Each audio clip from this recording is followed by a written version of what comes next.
Sveiki, 23 skyrius asmenų su negale transporto priemonių eismo. Vairuotojui vairuojančiam transporto priemonę, kuri pažymėta skiriamuoju ženklu asmuo su negale arba asmenų su negale automobilių statymo kortele, leidžiama įvažiuoti į zoną, pažymėta kelio ženklais eismas draudžiamas ir motorinių transporto priemonių eismas draudžiama. Vairuotojui, kurio transporto priemonė pažymėta skiriamuoju ženklu asmuo su negale arba asmens su negale automobilio statymo kortele, leidžiama nepaisyti kelio ženklo, stovėjimo ribą, laiką, vietą.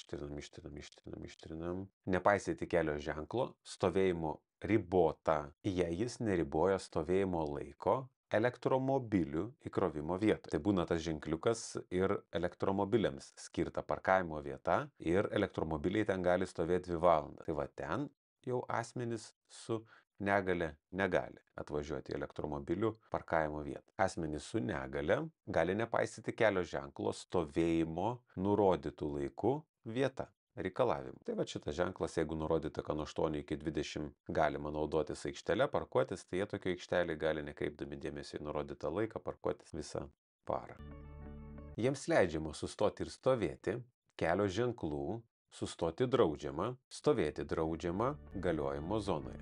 Leidžiama stovėti ir ties nubrėžtomis prie važiuojamosios dalies krašto 1,4 ir 1,9 horizontaliojo ženklinimo linijomis. Tai čia geltona ištisinė ir punktyrinė linija.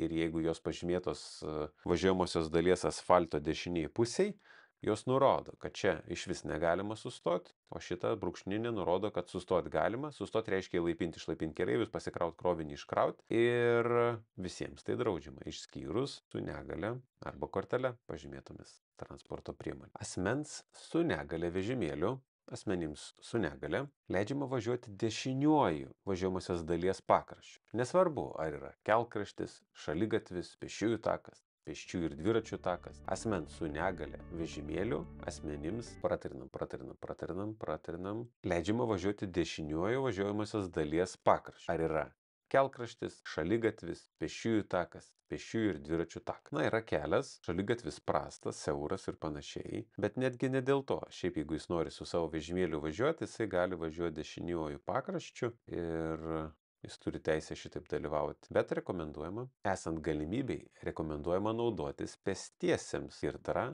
infrastruktūra. Asmenims su negale, važiuojant dešiniuoju važiuojamosios dalies pakraščiu, tamsiuoju paros metu arba esant blogam matomumui. Asmens su negale vežimėlis turi būti su atšvaitais. Kairėje asmens su negale vežimėlio pusėje iš priekio baltas, iš galo raudonas. Na, bet tas spalvas yra tikrai regitroje ir šiaip pat visi kiti tie punkteliai, kas pabraukta tikrai irgi yra regitroje, tai reikėtų mokėti, prisiminti ir tiksliai tą žinoti.